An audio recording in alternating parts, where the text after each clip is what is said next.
নমস্কার বন্ধুরা, সনাতনী পম্পা ইউটিউব চ্যানেলে আপনাদেরকে জানাই স্বাগত। ভারতীয় দর্শন শাস্ত্র এবং বিভিন্ন দেবদেবীর পূজা অর্চনার পদ্ধতি এই চ্যানেলের মূল আলোচনার বিষয়বস্তু। আজকে আপনাদের সামনে অত্যন্ত একটি গুরুত্বপূর্ণ বিষয় নিয়ে আলোচনা করব, আর তা হলো খেতে বসে বা খাবার সময় কখনোই কিন্তু এই ধরনের কাজগুলি করবেন না। এতে মা লক্ষ্মী অত্যন্ত রুষ্ট হন এবং তিনি সেই গৃহ পরিত্যাগ করেন। তাই এই বিষয়গুলি অবশ্যই পরিহার করুন, দেখবেন জীবন সুখ শান্তিতে ভরে উঠছে। বিশ্বাস না হয় অন্তত কয়েকটা দিন করেই দেখুন। চলুন কি সেই বিষয়বস্তু যা খেতে বসে কখনোই করতে নেই, বিস্তারিত জেনে নেওয়া যাক। তবে তার আগে আপনি যদি সনাতনী পম্পা ইউটিউব চ্যানেলে নতুন হয়ে থাকেন, পরবর্তী সময়ে এই চ্যানেলের ভিডিও পাওয়ার জন্য চ্যানেলটিকে সাবস্ক্রাইব করে রাখবেন এবং পাশে থাকা নোটিফিকেশন বেলটি ক্লিক করে রাখবেন। আর এই ভিডিওটি থেকে যদি সমৃদ্ধি হন, অনুগ্রহ করে একটি লাইক করবেন, পারলে আপনজনদের মধ্যে শেয়ার করে বিষয়টি জানিয়ে দেবেন। আর কোনো প্রশ্ন বা মতামত থাকলে নিচের কমেন্ট বক্সে অবশ্যই লিখে জানাবেন। চলুন এবার জেনে নেওয়া যাক অন্ন বা খাবার আমরা মা লক্ষ্মীর প্রতীক হিসাবেই চিনি। খাবার শুধুমাত্র মানুষের ক্ষুধা নিবৃত্তি করে না, জীবনযাপনের প্রয়োজনীয় অনেক কিছু উদ্ভাবনের অনুঘটক হিসাবেও কাজ করে। এই অন্ন বা খাবার আমাদের বেঁচে থাকার অন্যতম উপায় বা মাধ্যম হলো এই খাবার বা অন্ন। অথচ খাবারের সময় বা খেতে বসে আমরা অনেক সময়ই এই সমস্ত বিষয়গুলি খেয়াল রাখি না। বলা যেতে পারে নিজের অজান্তেই এই ভুলগুলো করে ফেলি, অথবা শৈশব থেকে আমাদের মধ্যে এই ধরনের কু অভ্যাস তৈরি হয়েছে। সেই কারণে আমরা খাবার সময় এই সমস্ত কাজগুলি করে থাকি। অথচ এই সমস্ত কাজগুলির ওপর গৃহের মা লক্ষ্মী স্থায়ী অবস্থায় অনেকাংশেই নির্ভর করে। আবার বৈজ্ঞানিক দৃষ্টিভঙ্গি দিয়ে দেখলেই এগুলি শুধুমাত্র সংস্কার নয়, এগুলি কিন্তু বৈজ্ঞানিক দিক থেকেও সমানভাবে সত্য। কারণ এর ওপর আপনার শারীরিক, মানসিক এবং আধ্যাত্মিক বিষয়ও নির্ভর করে। তাই চেষ্টা করুন এই সমস্ত বিষয়গুলি কখনোই খাবার খাওয়ার সময় করবেন না। সবার প্রথমে যে বিষয়টি আসবো তা হলো, অনেক সময় দেখবেন এই বিষয়টি অনেকের মধ্যেই থাকে যে খাবারের সময় অনেক ব্যক্তি পা দোলায়। এটি কিন্তু একেবারে অনুচিত। খাবারের সময় কখনোই কিন্তু পা দোলানো উচিত নয়। এতে মা লক্ষ্মী অত্যন্ত রুষ্ট হন, ফলে জীবনে অন্য কষ্ট দেখা দেয়, সংসারে চূড়ান্ত রূপে অমঙ্গল দেখা দিতে পারে। তাই কখনোই কিন্তু খাবারের সময় পা দোলাবেন না।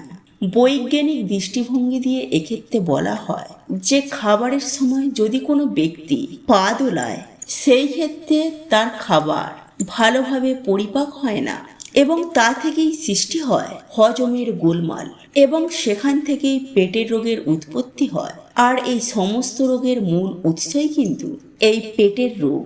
তবে আমাদের শাস্ত্রে কিন্তু এই বিষয়ে পরিষ্কার করে জানিয়েছেন যে খাবারের সময় কোনো ব্যক্তি যদি পা দোলায়, তাহলে তার গৃহে মা লক্ষ্মী কখনোই অবস্থান করেন না।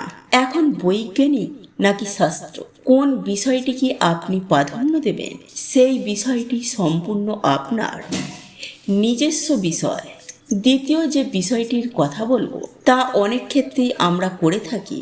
যখন আপনি খেতে বসবেন, সেই সময় কখনোই কিন্তু খাবার খাওয়া সম্পূর্ণ শেষ না হওয়া পর্যন্ত উঠে যাবেন না।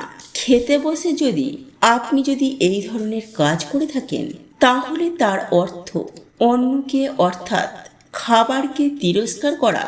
এই খাবার খেতে বসে এই রূপ উঠে যাওয়া বা বারবার এই ধরনের কাজ করা গৃহের ঘোর অমঙ্গলের কারণ হতে পারে। এতে মা লক্ষ্মী অত্যন্ত রুষ্ট হন। আপনি বেঁচে রয়েছেন কিসের জন্য? খাবারের জন্য।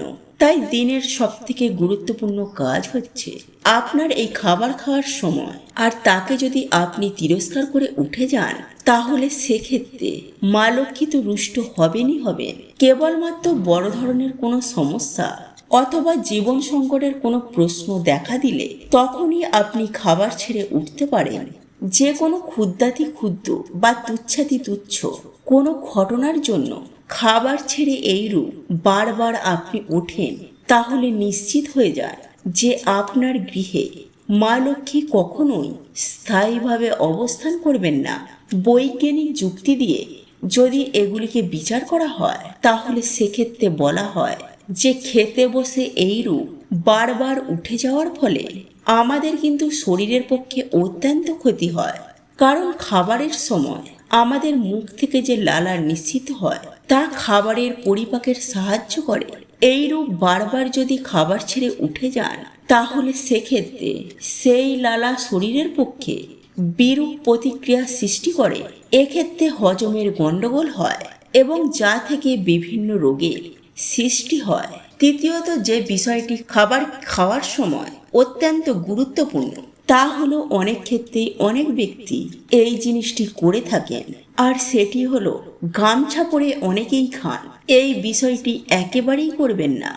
গামছা পরে কখনোই খাবেন না। এতে সংসারে কখনোই অভাব কমবে না। আপনি যতই উপার্জন করে থাকুন না কেন, অভাব আপনার কখনোই কিন্তু যাবে না। গৃহে সর্বদাই অলক্ষ্মী বিরাজ করবে এবং দারিদ্রতা ডেকে আনবে। তাই গামছা অথবা টুয়ালে পরে কখনোই কিন্তু খেতে যাবেন না। বৈজ্ঞানিক দৃষ্টিভঙ্গি দিয়ে একে বলা হয় গামছা বা টুয়ালে। আমরা মূলত বাথরুমে ইউজ করি, অর্থাৎ ব্যবহার করি। আর বাথরুমের কোনো জিনিস আপনি খাবার খাওয়ার সময় যদি ব্যবহার করেন, সেক্ষেত্রে সেই গৃহে রোগ বিরোগের প্রভাব বাড়বে বই কমবে না।